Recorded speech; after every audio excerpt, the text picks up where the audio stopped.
True crimers, welcome to Break the Case. I'm your host. I'm Jen Coffindaffer. Thank you all for being here. For those subs and people who watch our channel all the time, I thank you so much. And for those new, I really appreciate you. Thank you for tuning in today at 3 o'clock in the middle of your afternoon. We are going to go over the Sebastian Rogers case. And really, initially, I had hoped to completely sort of break down the interview that Seth Rogers gave to Aiden on LoreLodge. And as I reviewed it for the second time and was really focused in one direction in terms of really just rehashing a lot, I realized that I think it's more important to focus in on a few large items that came out and what that really means. And it really, this interview, for those of you who saw it, I don't know if you felt this way, it really bothered me. Not because of how it was done. I thought it was very well done. It was very well organized. Aiden's a very good interviewer. The LoreLodge is a professional outfit, and they did a great job. When I said I was bothered, it was really painful at times to watch, and maybe it's because I knew a lot of the answers already, but it was painful to watch Seth Rogers endure a lot of questions that had absolutely nothing, honestly, to do with finding Sebastian. They didn't have anything to do with Sebastian. It was really just all about rumors. And it was hard to watch. For those of you who maybe have not are not familiar with Sebastian Rogers, in case you're just tuning in, really quickly, Sebastian Rogers, 15 years old at the time of his disappearance on February 25th. We're almost butting up to that 1-year anniversary. He's an autistic child who went missing from Hendersonville, Tennessee. He was last seen by his mother. The last true proof of life occurred at a Texas roadhouse that everyone could see. That video came out.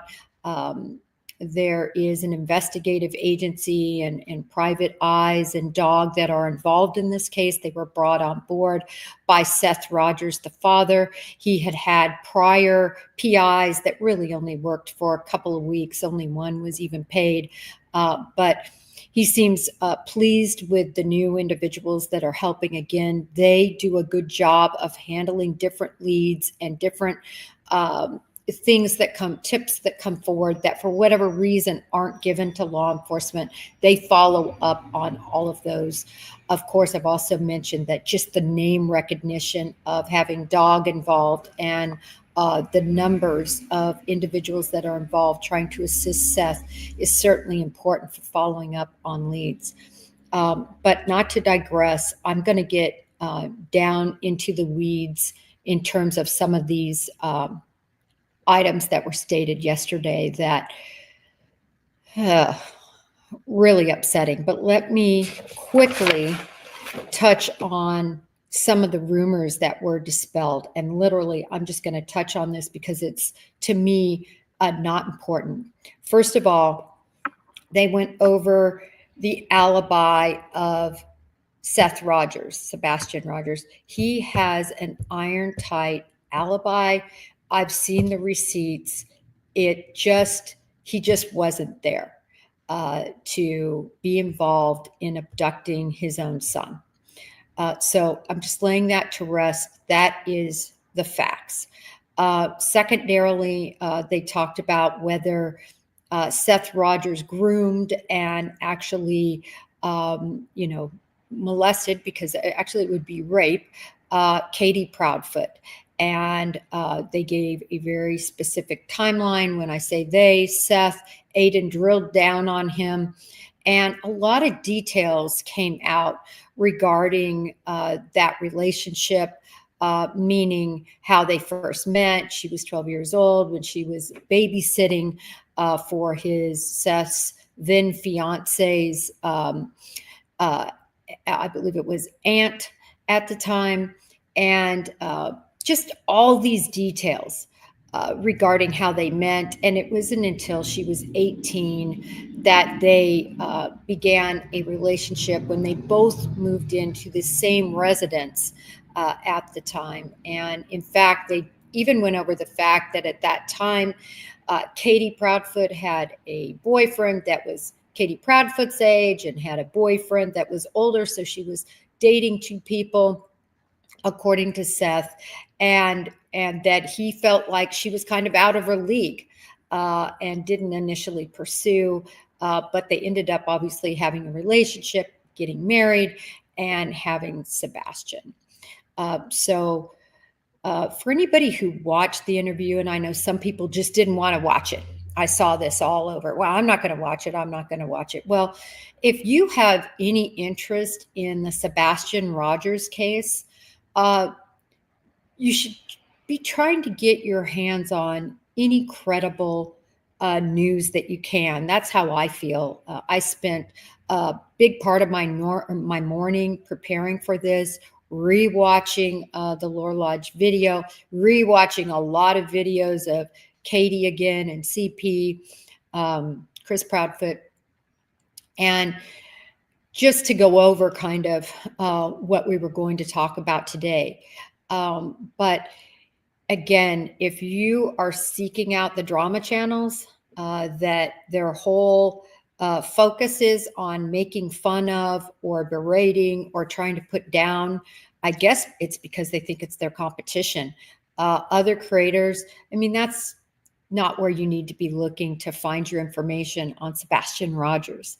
I hope you go to credible sources, credible creators that actually have their heart into this case and their mind into this case, have backgrounds and have worked hard on the Sebastian Rogers case to find truth. So off my soapbox on that, and I'm going to go back to the interview. But I just had to bring that point up, and I'll tell you why. Because many of those creators, I'm just going to say generally, have really spent a lot of time stirring up nasty stuff against Seth.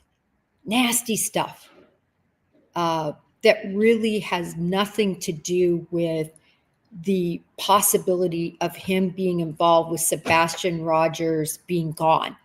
Isn't that what we're all supposed to be sort of dialing down on? You know, what's the timeline? What's the occurrence?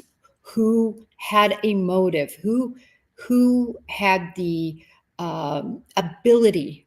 In other words, who was there? Who could have been involved in this? Internet access, things like that. We're going to go over that. But I just want to say that people who stir all of this up, I was glad to see Seth be able to put some of that to rest. It was just hard to watch. Anytime I watch any parent who has lost a child, who loved that child, caveat there, who loved that child, it's hard to watch them. And it's been hard to watch Seth through this. So you can either believe Seth or not believe Seth. I believe Seth. I'm going on record right now. I believe Seth. And I've watched his mannerisms. I've watched his tone, trying to utilize all the tools that I've been given in training and used for 28 years of interviewing people on criminal cases. And I believe him. But each of you should make your own evaluation by looking at not only what the words are, but combining that up with what I call the corroborative information that exists out there. So enough about Seth, because again, I'm not going to stay diverted. And sorry about my glasses. They just broke. So I'm going to do Colonel Clink here. It is what it is. I want to talk about the computer that was seized by law enforcement and about Sebastian Rogers' computer access. The reason I want to talk about this is I really think this is critical to understanding whether a third party could be involved. We hear about it all the time. I know on my platform, I'm constantly showing cases where young girls, specifically, because that's the most instances that I see recur over and over again, that get lured. They're lonely, they're on their computers, they're able to communicate, and they get lured by these disgusting pedophile individuals and traffickers. And it happens, and it isn't rare. It happens. And so could this have happened?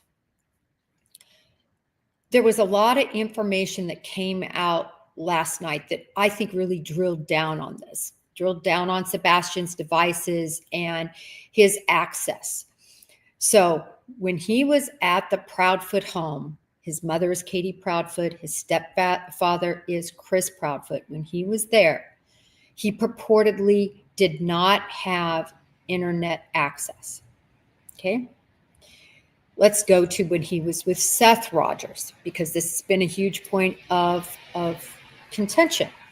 When he was at Seth Rogers, Seth did not limit, if you will, in a way, his internet access. He had internet access, but he did have parental controls where he could shut him down being on, and he could view every interaction that he had with others. And there wasn't any interaction that Seth, from his review of what Sebastian was doing online, led him to believe that he had any communication with other individuals, anybody nefarious, anybody not nefarious, any buddies, anything like that.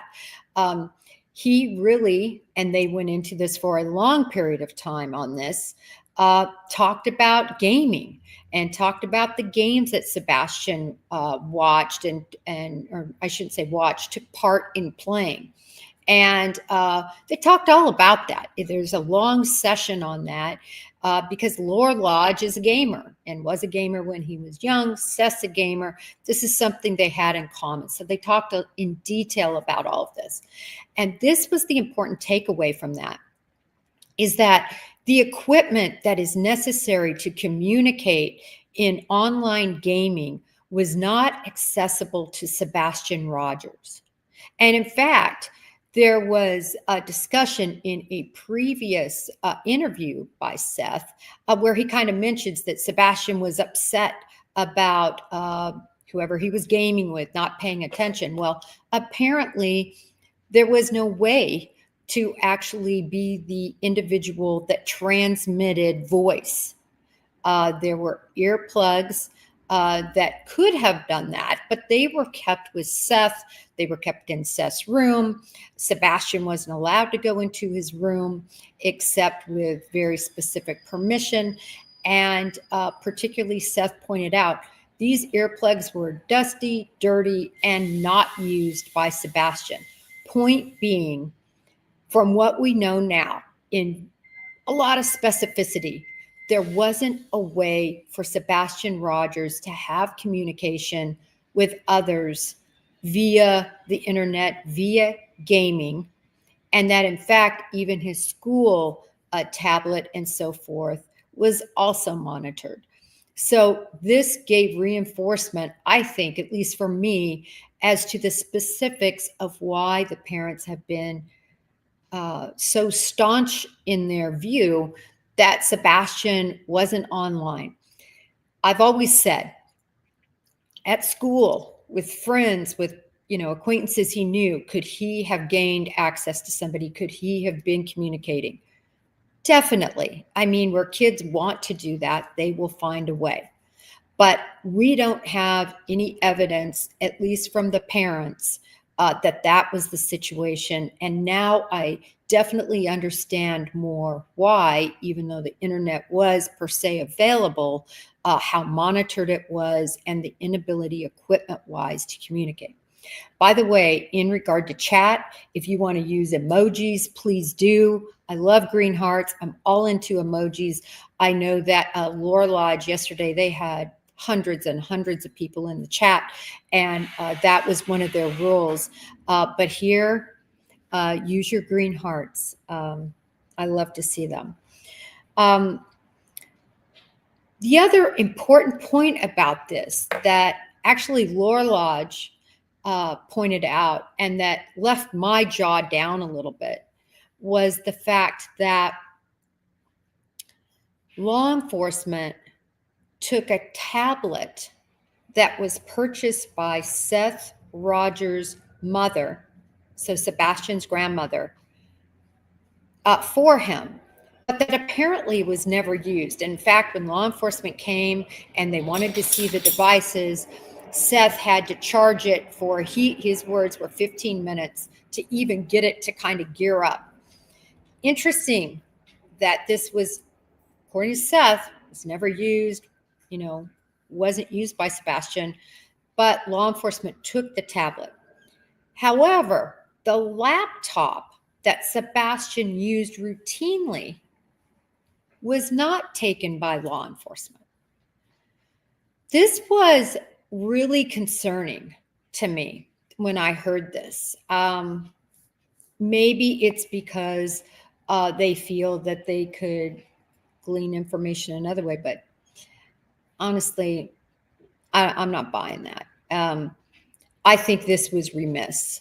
I would love to hear the reason. I really would.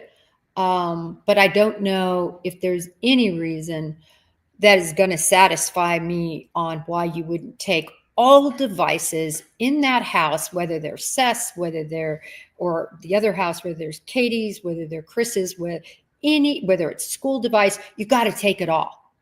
So that really bothered me.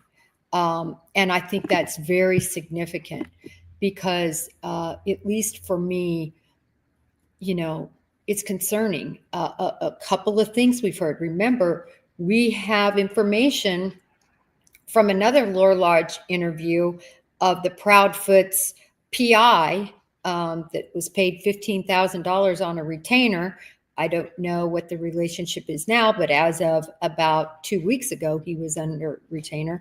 And he said that law enforcement didn't pick up video footage of the neighbor that lived across the street. And in fact, that neighbor had to call law enforcement and say, listen, this is going to start recording over. You're going to lose all this. I need you to come out. And law enforcement did. But I'm not armed. I don't like to armchair quarterback, but this is just fumbles. These are fumbles. Take all the devices and cameras, or I should say camera devices, video type devices from everyone in the neighborhood. Period. End of story. Even at the furthest reaches of that neighborhood, the choke points, we call them. Every camera device in that neighborhood is important. Certainly the one across the street, but all of them. And I just hope that law enforcement has taken everyone, because you never know who could be involved. Listen, remember Michael Vaughn? Michael Vaughn ended up being abducted, purportedly. I mean, law enforcement believes this. They dug up the whole yard of these individuals. And if you've listened to the tape of the husband, the wife murdered Michael Vaughn and buried him. Nevertheless, you never know who could be involved. So you can't just say, oh, I'm only going to get this camera or this camera. You get them all. So I'm very bothered by a couple of law enforcement things. And why we're on that note, and this is something I actually read the email from law enforcement saying that they did not think he went missing on the 26th, but in fact went missing from the 25th, but they just kind of did the flyer wrong and they put down the report date to match with the date he was last seen. And at the time, I was floored. And I was really floored that the FBI would not put the right date on their flyer. Well, I posted this right when it came out. The FBI has changed their flyer now, and it says the 25th. It doesn't say the 26th anymore that Sebastian Rogers was last seen, because you know what? Sebastian Rogers wasn't last seen on the 26th. He wasn't last seen by law enforcement. He wasn't last seen apparently by anyone. So again, the fact that that happened right on law enforcement's watch, that they couldn't even get the correct day out, which one of the most important things for the public to see if you're asking the public's help. Well, when did they disappear? What were they wearing? What area were they last seen? What are any peculiarities regarding that person? And this flyer couldn't even get the date right that he was last seen. And of course, it's also very important because it means Katie Proudfoot last saw him the night of the 25th. And I wanted to just say this. In one of Katie Proudfoot's interviews, it's the one where she's really kind of shaking, like she's, you can see her like this, very early on. It was interesting that she says the words, that morning he was fine. I understand. I think that can be interpreted two ways. Maybe she meant the morning of their extended day together where she's so proud of the pancakes she made him, and, getting him his popcorn and this big steak dinner. Anyway, she could have referred to that, but I want you to re-listen to that video, because in that video, is it an error? Is it a faux pas? How all of that comes out? In other words, was that even true, what she said, at all? And is she confused about her mornings? But what we do know now is she was last seen on the 25th by Katie Proudfoot. Period. End of story. He has not been seen by cameras or witnesses, because if there had been camera confirmation or witness confirmation that was credible, law enforcement would have said the 26th.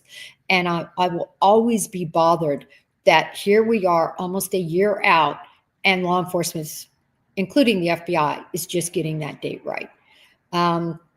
Second, on that flyer, it still says black sweatshirt and sweatpants with no other details. I want to show you the picture of these sweatpants. At least this is what Katie said that they were very similar to. Hopefully you all can see this.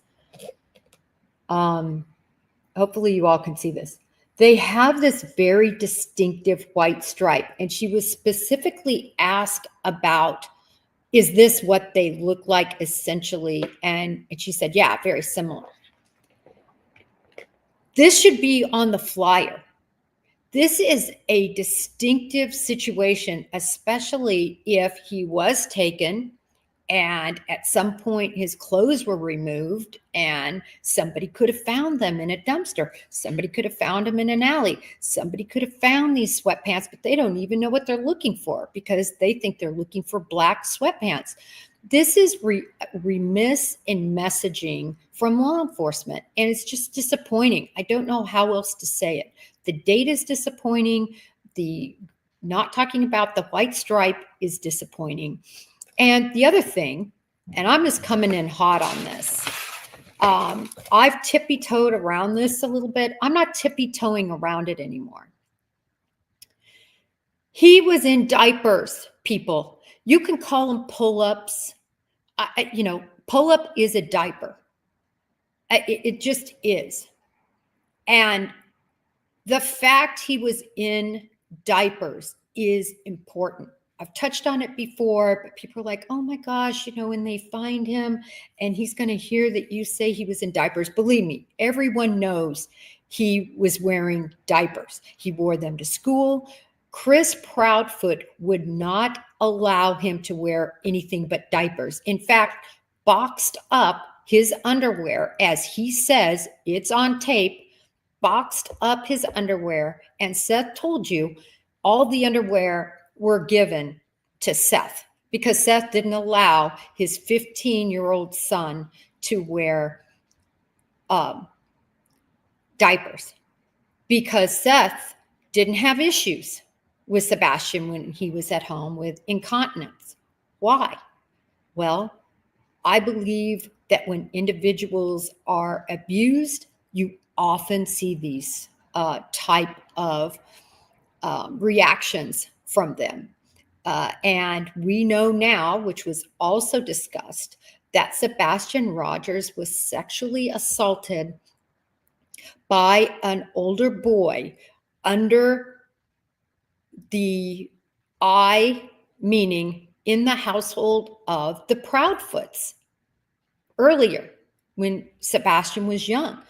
And certainly that could be a big reason that has led to issues with incontinence.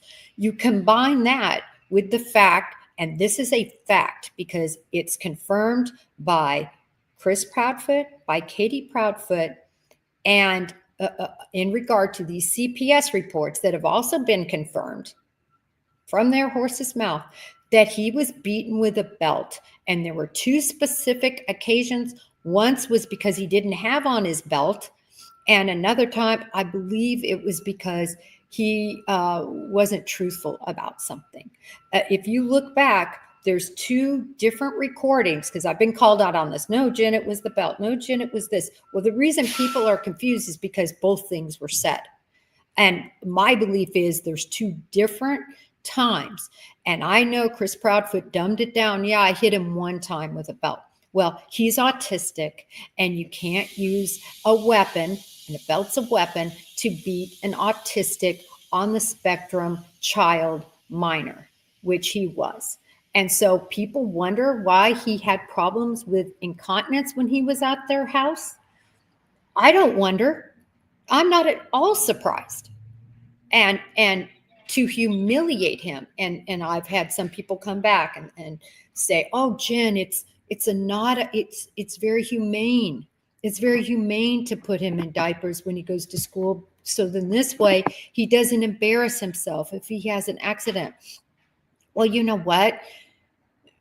Working with individuals with issues like this, solving the problem, not band-aiding the symptom, is the way to go.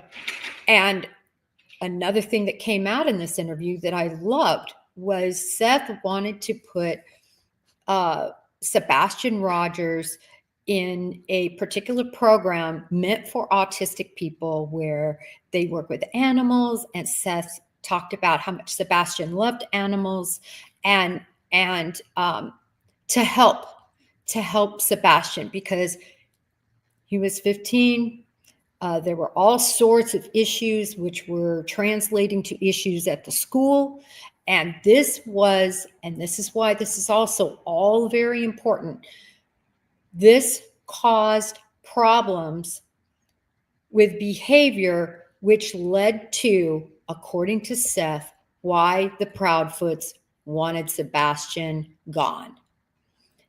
Seth wanted to take his son, but there was school enrollment to think about. There were issues with his work. He had no idea. Hindsight's 2020 now. I think if he understood everything Sebastian was suffering, he probably would have figured out everything a little bit sooner. But essentially, Sebastian was supposed to come to be with him in May of 2025. That was the plan, finally kind of agreed upon. And there was supposed to, again, be a program he was going to be put in, et cetera, et cetera. This could become important down the road if indeed Chris and Katie are involved in any way with Sebastian Rogers' disappearance. All we know that they're involved with now, I believe, is their treatment of him being battery and abuse of a child with special needs considerations. But again, we know there's 5 CPS reports. We don't know exactly what was happening, other than they talked about this last night too, that there was a program that was put in place for the parents, right? The parents to follow. Here's this program. Here's what you're going to do. Here's how this is all going to come together. And Seth and Tony, who was his representative, that was also there. They did not talk about this particular reports, which basically have to do with the treatment that was set forth for the Proudfoots and Sebastian as a family to deal with their issues. But there was definitely a program that existed. And I also find that very important when we're considering what might have happened to Sebastian. Family counseling reports. That's the name of them. My glasses are crooked, sorry. I wanted to touch base really quickly about Katie Proudfoot wanting to put Sebastian Rogers in a facility to deal with, things that were happening. But according to Seth, when he was approached on this facility had issues. He, quote, said that people had died in the facility and people had been assaulted in the facility. And for this reason, this was a hell to the no.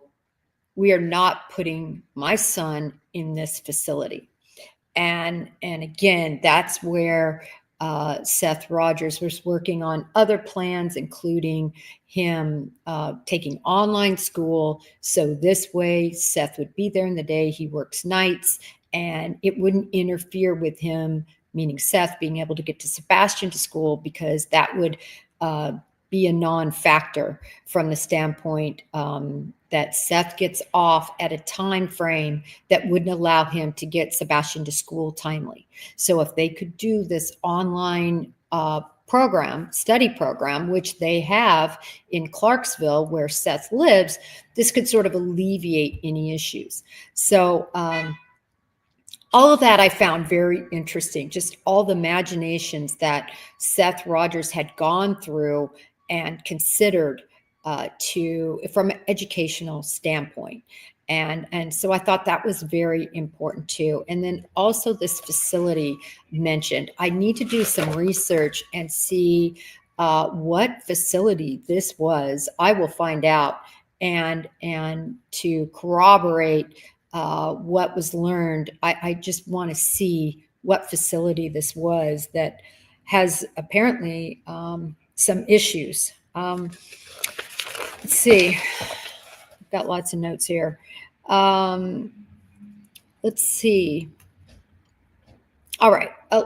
One thing that they went into was about during this time frame that Seth has been looking for Sebastian, and when I think more early on, Seth and a girl got into a relationship together. And that Seth was betrayed, he says, because when he was sleeping, and he makes it very clear that this was, I believe how he says it, they were in bed, they laid together, they would talk about things. This wasn't a superficial relationship, that this was an intimate relationship.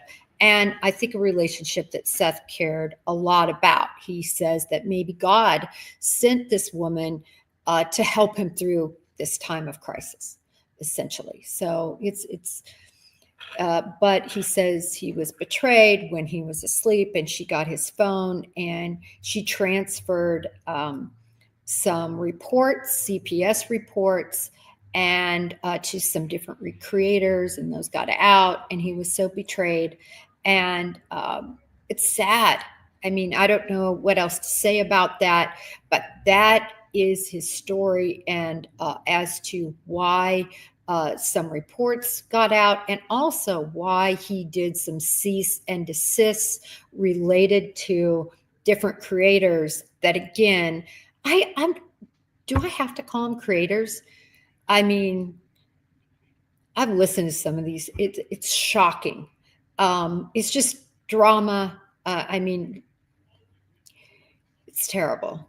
But nevertheless, for them, this is entertainment. For many of us, this isn't entertainment. This is about education. This is about advocacy. It's about doing what we can to find and to help find missing children. And it's just sickening. But let me move on. Let's see. Parental controls, went over all of that. Touched on that.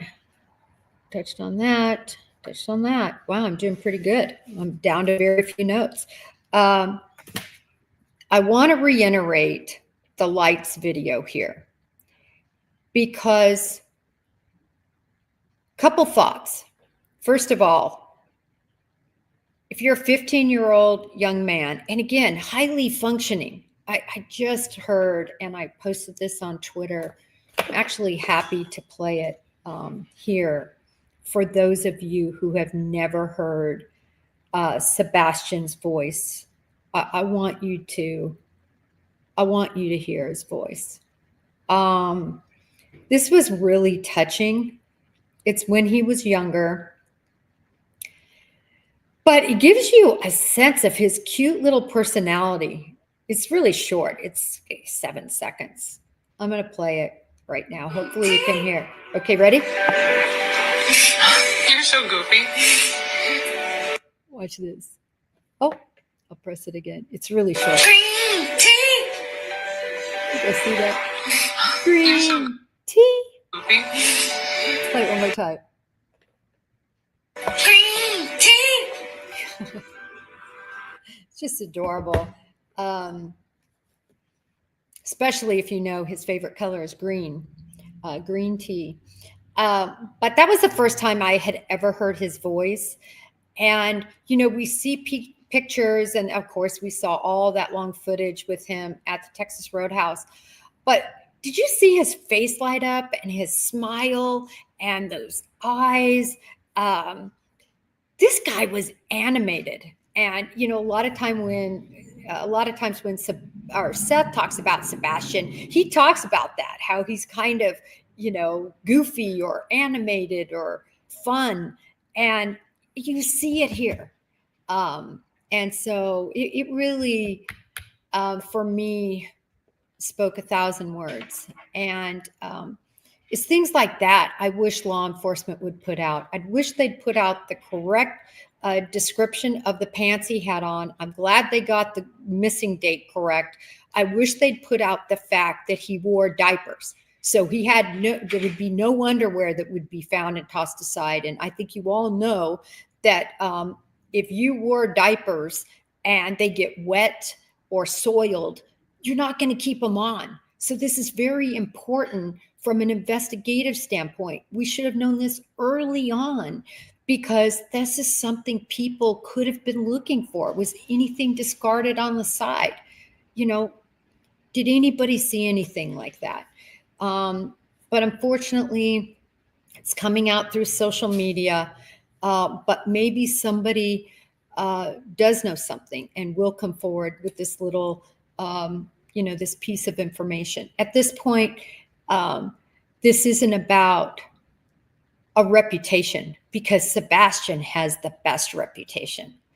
How he was treated wasn't his fault. And that's how I feel about that. But as far as the flashlights video, is Sebastian Rogers possibly in that and meeting somebody? Because something exploded and he wanted out of there. I mean, he had every reason, now we know, to not want to be there. So could that have happened? Could that have been Katie taking him? Is Katie involved with anybody else in the neighborhood? I hope Ellie has done a very significant canvas of everyone in that neighborhood and anyone Katie was close to. Girl, boy, what were her relationships like with the neighbors? It's critical. Let's see. I find it, and I touched on this last time, I find it unbelievable right now that Katie, with her son missing for now almost a year, isn't screaming from the rooftops. This is his name. This is his face. This is what he liked. This is what he did. This is who he was. Look for my son. It's really amazing that people who don't know him seem to care more about him. I know everybody reacts differently. I'm telling you what I'm seeing with my lens.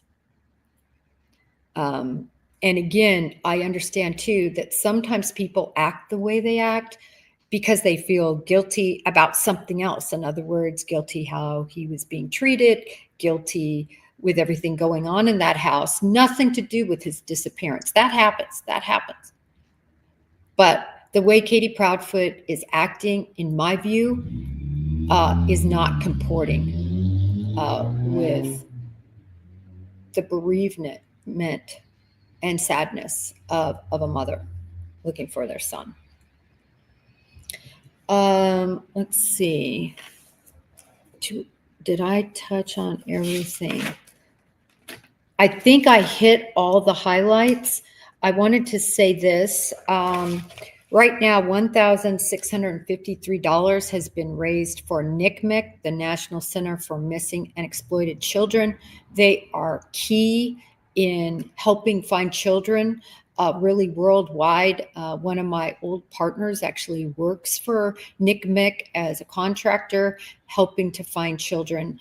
And there's just, if you care about missing kids and if you want to help, this is actually a legitimate cause and a perfect place to lend your money. If you were going to send it to Karen Reed, divert it right over there to NCMEC. NCMEC deserves it. Again, the session last night was a GoFundMe or was specifically for NCMEC. I'm going to look at questions. Let's see. Thank you, Castle, $4.99. I really appreciate it. Sumner County must hand over Sebastian's case to the FBI. All right.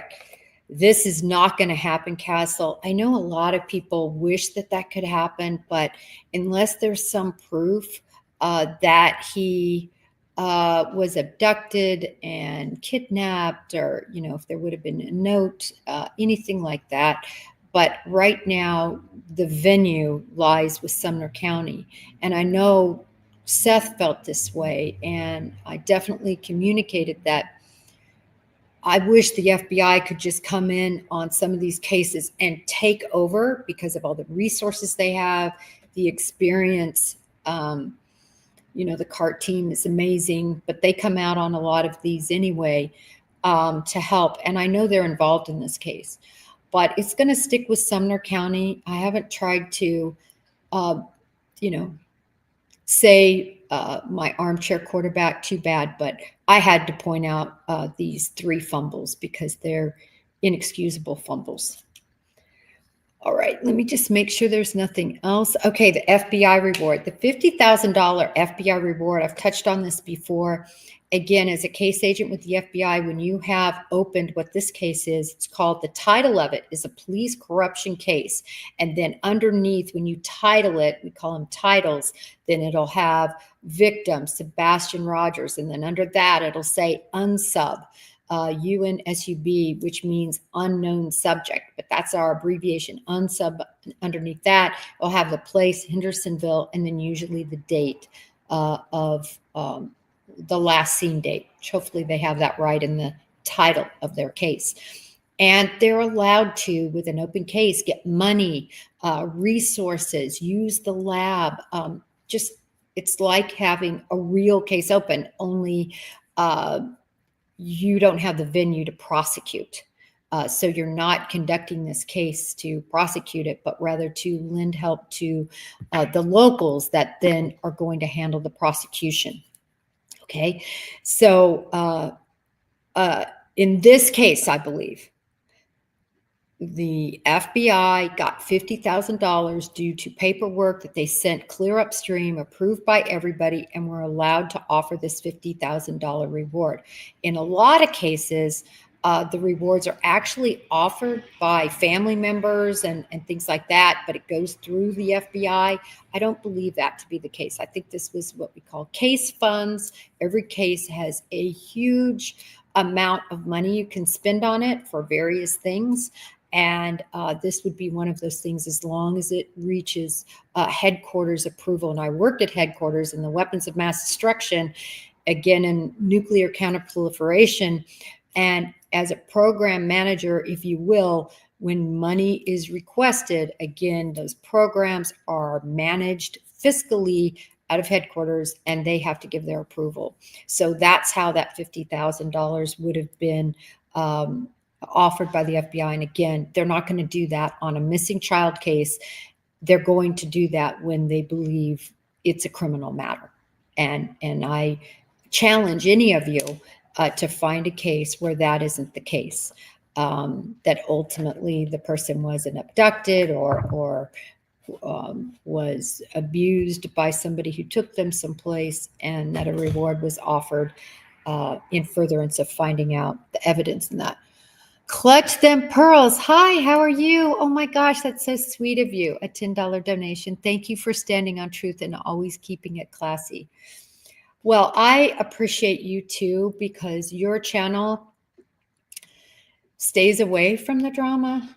And, it's really hard. I know probably, Justin, to feel like, people are being mean and you want to clear the air and you don't do that. You say, we're going to focus on Sebastian.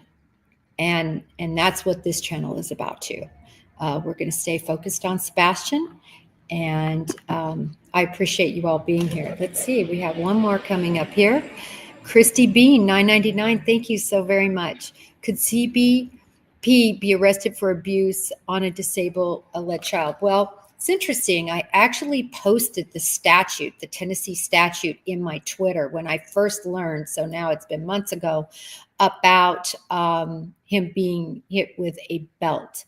I do believe, though, that since Child Protective Services was involved and put them on some sort of a program, that it has been probably averted, right? Because again, you're going to have whatever Sebastian told teachers and what he is saying, and something that's in the past, right? Where you're not going to be able to see marks or anything like that. And then you have the parent that may be saying, oh my God, it's such an exaggeration. I gave him a little love tap with my belt, and this being blown out of proportion. So CPS is going to try to weigh all of that. So I don't think so, to answer your question, but you never know what else. There's been so much that has come out.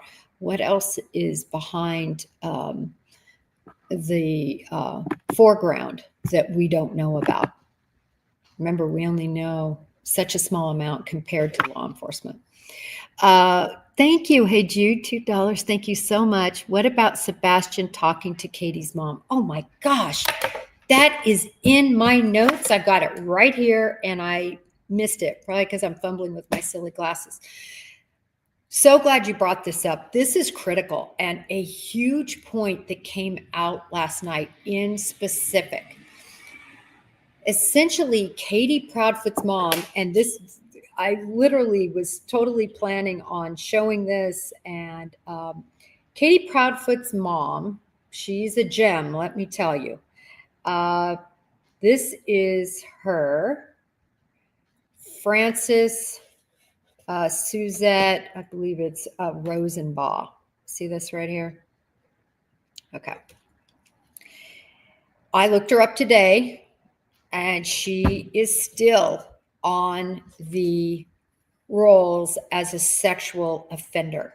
Okay, so this is Katie Proudfoot's mom, Frances Suzette Rosenbaum. Look it up, Virginia. All you have to do is go into their Virginia database. It's very easy in whatever state where you can look this up and see who's a sexual offender and who is on the rolls. And she is, and this is what, this is what specifically she is a sexual offender. Her level is a tier 3. I want to read verbatim what tier 3 means. Tier 3 offenses that will result in having to register as a sex offender include, so she's going to be somewhere in this, and I have not looked up any of those reports. Kidnapping of a minor, sexual assault of someone unconscious, statutory rape,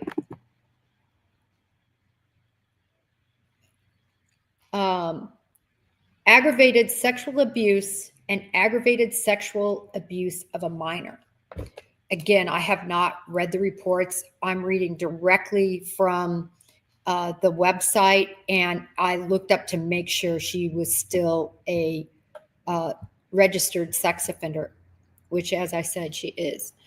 And there's different tiers. Tier 3 is the worst. Tier 3 is the worst in Virginia. That's what it said.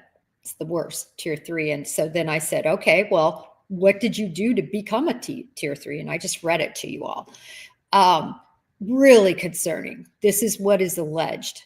What is alleged by Seth, and I have no reason not to believe him because, in fact, he contacted law enforcement concerning one of these situations. But essentially, Sebastian, when he was supposed to be visiting the great-grandmother, in other words, the mother of, I want to make sure this isn't, oh, great. Thank you so much for that. By the way, I wanted to say your name, but I didn't want to get off target here. The grandmother of Sebastian's, her mother, so his great-grandmother, could see Sebastian, right? She's not in any legal trouble. But what would happen is apparently this would allow Sebastian to also be around the grandmother, who is this sexually registered offender. And in fact, phone calls could be made. And a reason that Seth first sort of figured all of this out was because he would refer to his grandmother. And that's how Seth first knew that there were issues with this, and that he, in fact, called law enforcement on a particular situation when Sebastian, a wellness check, when Sebastian was in the presence of the grandmother, and law enforcement was dispatched. And according to Seth, this actually led to them not, to the divorce. I mean, this was the final straw. Let's see. What are your thoughts? Oh, boy. I agree. The database should be not just by state, but nationally. Let me see. Pumpkin 7, thank you for $5. You are so sweet. What are your thoughts on KP's mother? Yes, I'm glad, so glad people brought that up because I had that in my notes and then I forgot about it.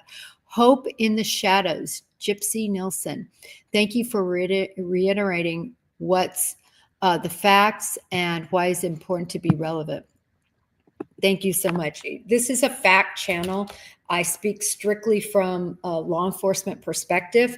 I have almost no other perspective to talk from because that's my background.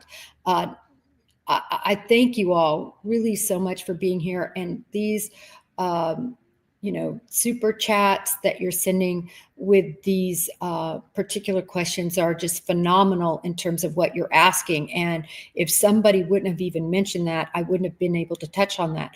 The reason it's so important, I think, is when you look at Katie's apparent upbringing by this sexual offender, I mean, that's significant to me. You often see where individuals who, in a household where a parent is an abuser, I don't know who specifically she abused, but that sort of mentality, it passes on generationally. We see it over and over and over again. It's sometimes hard to break free from. So we learned a lot in that LoreLodge interview about the case, a lot of details, a lot of facts that I think are relevant to motive, are relevant to possibilities of him just wanting to leave, although without his shoes and socks, and of him in the middle of the night. It was freezing, 30 something degrees. We just learned a lot. Again, thank you all for being here. I can't tell you how much I appreciate each of you. Oh, every time I get ready to sign off, I see somebody coming in with a question. Jax Wolf. Hi, Jax Wolf. $20. Thank you so much. Respectfully, Seth was engaged when he met Katie when she was 12. I agree.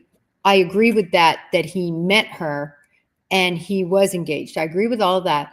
In one of your interviews, oh, sorry, pressed the wrong button. Here we go.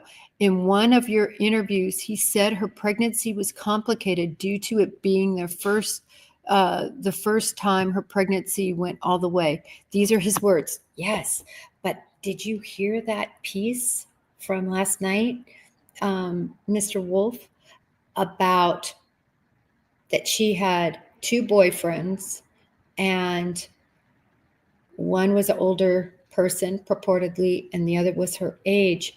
It's very unclear to me, and I remember him saying that. But were those, I don't believe those were his children, but rather children from her other relationships. That's how I understand it. I'll try to get more clarity, but I understand why that seemed confusing, but he clears that all up. And again, I get the feeling, and I could be wrong, that he didn't want to be on a smear campaign. He says words to those effect, in terms of relationships that Katie had before him. But it was clear to me that she was involved in relationships, and that one of those pregnancies that he referred to there, I think he meant were from other relationships. All right. Just a girl who loves frogs. I like frogs too. Have you ever been to Puerto Rico with the coquis? Oh, it's amazing. Anyway, in my opinion, there needs to be forensics done to rule out foul play on day one in case it isn't a runaway case for those parents who use missing child scenarios to cover up what they did.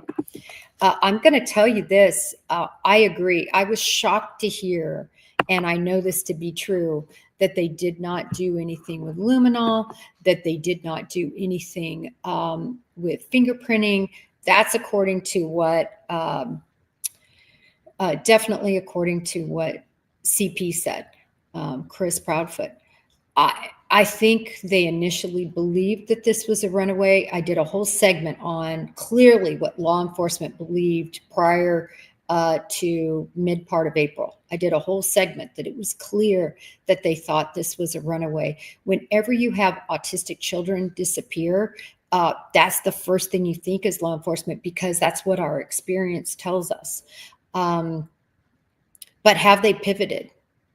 I don't know for sure. But we know this is a criminal investigation. So it's definitely pivoted in that regard, that they don't think he just walked off and then drowned or died of hypothermia somewhere, they think it's criminal, which either means a third party took him or the Proudfoots did something. All right, let me see. There was one that I did not. Christina Alaska, $4.99. Thank you so much. I like the way Seth described the friendship between Sebastian and Faith. Yes. My gosh. See, this is why I need to go into these. You guys just put up 0 1 penny so it makes it come up. Because this is so important. Yes, he said that they had a great relationship and that they loved each other, and that the mother is completely supportive of Sebastian and misses Sebastian being in Faith's life, if you will, which is the opposite of what Chris Proudfoot said. I watched this very recently too, of him saying, I didn't want Sebastian around my daughter. And then they say, but why? And you go, oh, I'm not going to go into it, making it seem so dubious and horrible, like something had happened. But that's not the picture that was portrayed yesterday, for sure. So yes, thanks for bringing that up. I hope I didn't miss any others. I can't thank you again enough for being here. I was hoping at 4 o'clock today to have on the Greenbergs, but I had a 4:30 appointment I could not get out of. And so I'm going to have to run.